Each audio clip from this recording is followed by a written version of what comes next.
వీక్షకులకు నమస్కారం. రూపాయి రూపాయి చేర్చి 1,00,000 చేస్తే తర్వాత జీవితం లక్షణంగా ఉంటుందని చెప్పి మాకు పెద్దలు ఒకళ్ళు చెప్పారనమాట. కావలికి చెందిన 18 ఏళ్ల షేక్ రసూల్ 1983లో రోజుకు రూపాయి వేతనంపై నెల్లూరులోని పినాకిని గ్రామీణ బ్యాంకులో అటెండర్గా చేరారు. బ్యాంకు ఊడ్చి తుడవడం, ఉద్యోగులు చెప్పిన పనులన్నీ చేయడం అతడి బాధ్యతలు. అప్పటికి సంక్షేమ హాస్టల్లో చదువుకుని 10వ తరగతి పాస్ అయిన రసూల్ చిన్న చిన్న పనులు చేస్తూ తండ్రికి చేదోడు వాదోడుగా ఉండేవాడు. అప్పుడే అటెండర్ ఉద్యోగం గురించి తెలిసి చేరారు. ఏడాది తిరిగేసరికి బ్యాంకు ఉద్యోగాల భర్తీ ప్రకటన వచ్చింది. క్లర్క్ కమ్ క్యాషియర్ పోస్టుకు కనీస అర్హత 10వ తరగతే. వెంటనే దరఖాస్తు చేశారు రసూల్. బ్యాంకు ఉద్యోగుల శిక్షణ, సూచనల సాయంతో పరీక్ష పాసై పర్మనెంట్ ఉద్యోగిగా చేరిపోయారు.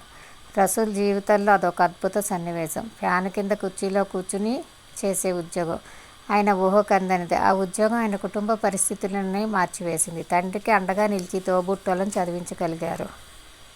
మరోపక్క పదోన్నతికి వచ్చిన ఈ అవకాశాన్ని వదులుకోకుండా ప్రైవేటుగా BA చదివారు. ఇండియన్ ఇన్స్టిట్యూట్ ఆఫ్ బ్యాంకర్స్ నిర్వహించే కోర్సును పూర్తి చేశారు.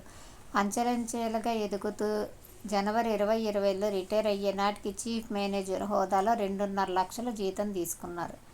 గ్రామీణ బ్యాంకు ఉద్యోగులు అందుకునే అత్యున్నత పొజిషన్ అది. ఆయన 41 ఏళ్ల సుదీర్ఘ సర్వీసు కూడా ఆ బ్యాంకు చరిత్రలో ఓ రికార్డే.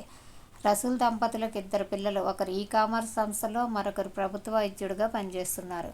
కెరీర్ ప్రారంభంలో ఉన్న యువతకు ఎటూ పాలుపోని సందర్భాలు ఎదురవుతుంటాయి. నిజానికి అలాంటి వారు పర్సనాలిటీ డెవలప్మెంట్ని, కెరీర్ గైడెన్స్ కోర్సులు చేయనక్కర్లేదు.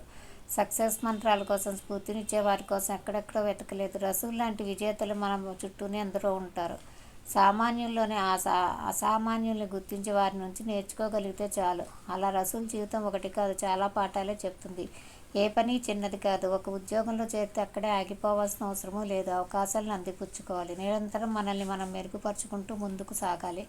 అలాంటి వారిని విజయం వెతుక్కుంటూ వస్తుందా అనడానికి ఇంతకన్నా నిదర్శనం ఏమీ లేదు. వీడియో నచ్చితే లైక్, షేర్, ఫాలో, సబ్స్క్రైబ్. ధన్యవాదాలు. నమస్కారం.